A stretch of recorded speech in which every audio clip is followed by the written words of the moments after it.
Halo anak Indonesia hebat, apa kabar? Tetap sehat dan semangat ya. Mari kembali belajar bersama Ibu dalam pembelajaran Bahasa Indonesia. Di video kali ini, kita akan melanjutkan pembelajaran video sebelumnya, yaitu tentang teks cerita sejarah. Kita akan membahas apakah perbedaan teks sejarah dan cerita atau novel sejarah, jenis-jenis novel sejarah, kaidah kebahasaan, dan nilai-nilai yang terkandung di dalam teks cerita atau novel sejarah. Mari kita belajar bersama.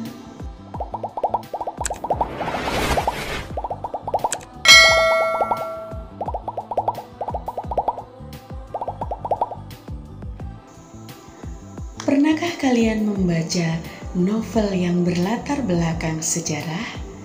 Seperti novel Mangir dan Arus Balik karya Pramudia Anantatur, atau novel yang berlatar kerajaan seperti novel yang berjudul Kemelut Majapahit karya M.H. Mintarja. Novel sejarah dapat dikategorikan sebagai novel ulang atau rekon. Berdasarkan jenisnya, novel ulang atau rekon terdiri menjadi 3. Yang pertama adalah rekon pribadi, yaitu novel yang memuat peristiwa atau kejadian yang penulis ikut terlibat langsung di dalamnya. Contohnya adalah autobiografi, yaitu cerita atau kisah hidup seseorang yang ditulis oleh orang itu sendiri. Yang kedua adalah rekon faktual, yaitu novel yang berisi kejadian faktual. Contohnya adalah eksperimen ilmiah atau laporan kepolisian. Yang ketiga adalah rekon imajinatif, yaitu novel yang memuat kisah faktual yang dihayalkan dan diceritakan secara lebih rinci. Jika kalian pernah membaca novel sejarah, kalian akan dapat menarik kesimpulan apa perbedaan teks sejarah dengan cerita atau novel sejarah. Apa sajakah perbedaannya? Mari kita bahas satu persatu agar kalian lebih paham. Yuk disimak ya. Perbedaan teks sejarah dan novel sejarah. 1. Pada teks sejarah dituntut menunjuk kepada hal-hal yang memang pernah ada atau terjadi. Sedangkan pada novel sejarah dapat saja menggambarkan sesuatu yang tidak pernah ada atau terjadi. Kesemuanya bersumber pada rekaan. 2. Pada teks sejarah, penulis terikat pada keharusan, yaitu bagaimana sesuatu sebenarnya terjadi di masa lampau. Artinya, tidak dapat ditambah atau direka. Sedangkan pada novel sejarah, penulis sepenuhnya bebas untuk menciptakan dengan imajinasinya mengenai apa, kapan, siapa, dan di mana. Yang ketiga, pada teks sejarah, hubungan antara fakta satu dengan fakta lainnya perlu direkonstruksi. Artinya, setiap kejadian antara pelaku, saksi, tempat kejadian harus benar-benar sama atau sesuai dengan peristiwa yang sebenarnya. Sedangkan pada novel sejarah, penulis dapat merekayasa atau mengimajinasikan hubungan antar tokoh dengan tempat kejadian ataupun tokoh yang lainnya. Perbedaan yang keempat, pada teks sejarah, penulis sangat terikat pada fakta mengenai apa, siapa, kapan, dan di mana. Sedangkan pada novel sejarah, penulis tidak terikat pada fakta sejarah mengenai apa, siapa, kapan, dan di mana. Kesemuanya dapat berupa fiksi tanpa ada kaitannya dengan fakta sejarah tertentu. Begitu pula mengenai peristiwa-peristiwanya, tidak perlu dibuktikan dengan berkas atau saksi. Yang kelima, pada teks sejarah, pelaku-pelaku, hubungan antara pelaku, kondisi dan situasi hidup, dan masyarakat, kesemuanya adalah harus sesuai dengan kenyataan atau peristiwa yang sebenarnya terjadi. Sedangkan pada novel sejarah, pelaku dan hubungan antar pelaku, kondisi dan situasi hidup, dapat diimajinasikan oleh penulis. Nah, bagaimana? Kalian sudah memahami apa perbedaan teks sejarah dan novel sejarah? Mudah bukan? Selanjutnya kita akan mempelajari apa saja kaidah kebahasaan di dalam teks cerita sejarah. Ada 6 kaidah kebahasaan di dalam teks cerita sejarah.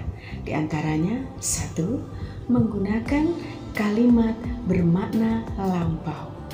Kalimat bermakna lampau ini ditandai dengan kata sudah, telah, sering, pernah, dan lain-lain. Yang kedua, menggunakan banyak kata yang menggunakan urutan waktu atau konjungsi temporal dan kronologis. Contohnya seperti sejak saat itu, setelah itu, mula-mula, kemudian, dan lain-lain. Yang ketiga, banyak menggunakan kata kerja yang menggambarkan tindakan atau disebut dengan kata kerja material. Contohnya, duduk, berdiri, menangis, menggenggam, berlari, dan lain-lain. Yang keempat, menggunakan banyak kata kerja yang menyatakan kalimat tidak langsung. Contohnya, menurut, menyatakan, mengatakan bahwa, menceritakan, dan lain-lain. Kaidah kebahasaan yang kelima, yaitu banyak menggunakan kata kerja yang menyatakan sesuatu yang sedang dipikirkan atau disebut dengan kata kerja mental. Contohnya, merasakan, memikirkan, mendambakan, mengharapkan, dan lain-lain. Untuk kaidah kebahasaan yang keenam, yaitu banyak menggunakan kata sifat. Kata sifat ini untuk menggambarkan pelaku, keadaan, situasi, latar, dan sebagainya.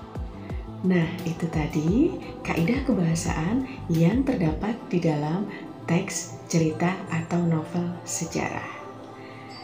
Karya sastra yang baik, termasuk novel atau cerita sejarah, selalu mengandung nilai-nilai.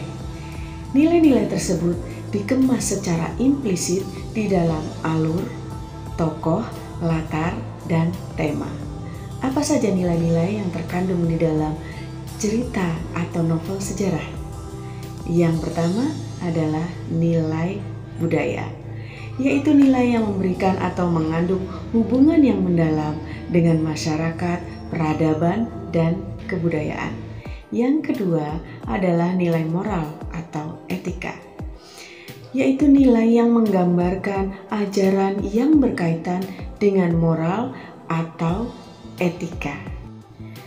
Nilai yang ketiga yang terkandung di dalam teks cerita atau novel sejarah adalah nilai agama, yaitu nilai-nilai yang berkaitan dengan ajaran agama atau keyakinan. Yang keempat yaitu adalah nilai sosial, yaitu nilai yang berkaitan dengan tata cara pergaulan antara individu di dalam masyarakat.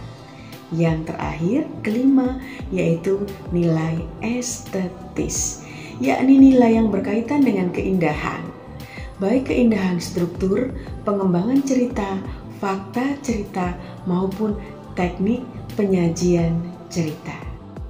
Nah, anak Indonesia hebat, pembelajaran tentang teks cerita sejarah dan novel sejarah telah kita pelajari bersama-sama hari ini. Agar kalian bisa lebih memahami, kalian bisa berlatih menulis cerita sejarah. Salah satunya mungkin yang paling mudah untuk kita memulai belajar adalah membuat autobiografi atau cerita sejarah atau cerita riwayat hidup atau kisah hidup seseorang yang ditulis oleh orang itu sendiri.